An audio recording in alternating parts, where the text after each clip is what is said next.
mixture, masa for tamales. So we're going to mix that in with the fresh corn.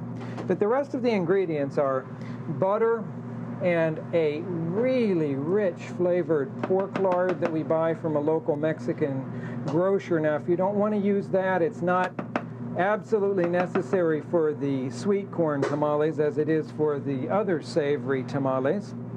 You could use Crisco or some sort of vegetable shortening, or just an additional amount of butter in the same proportion. And then I have 3 ingredients mixed together. It's a small amount of baking powder, salt, and sugar, and that will go in with the remainder of those ingredients. And we're going to turn this on, and it needs to puree or mix for pulsing it just to get it started, get an even mixture going here. But it needs to now go for about a minute.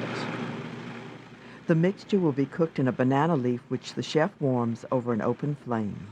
And now it's time to prepare the leaves that we're going to wrap these in before we put them into the steamer. Now, I said you could use the fresh corn husks for this. These would need to be lightly blanched if you find that they're curling up on you like these are. But I thought it'd be fun to show the use of the banana leaves because those are used extensively in southern Mexico and all along that east coast, Veracruz, and down into Tabasco and Chiapas.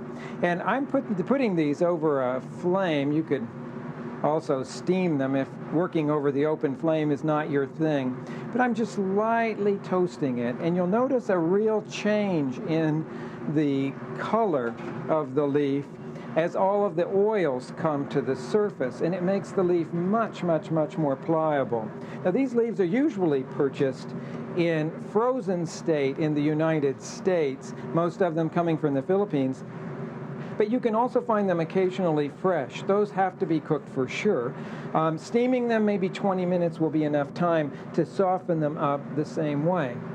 Now, these can be filled or done solo, as we're doing today, without a filling. Meat filling is typical shredded pork cooked with a little of the smoky chipotle chilies.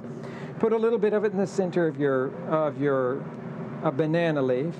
Fold it over one side, fold it over the other, and then top and bottom. Now, they could go into your steamer just like that, or to ensure that they're not going to come apart, they can be flipped around and tied up with a string like a package. The tamales are steamed in a single layer. Plate, a small plate, and you could also do this for grand buffet style too. It makes a beautiful presentation with these exotic banana